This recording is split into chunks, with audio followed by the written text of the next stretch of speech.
Hey guys, welcome back to the channel One Two Step.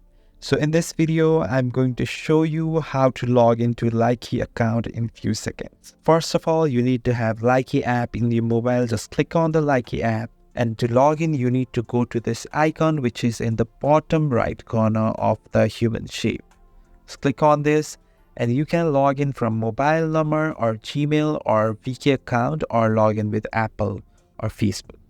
So I'm going to log in with Gmail account, click on the icon and continue.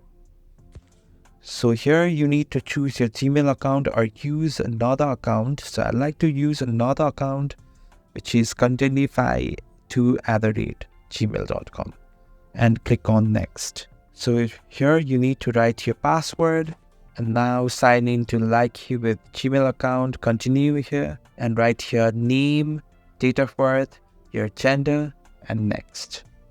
And it says we'd like to provide you with a more appropriate Likee experience. Start exploring. Just click on start.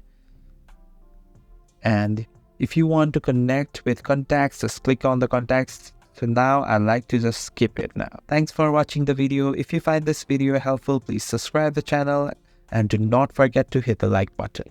Thank you.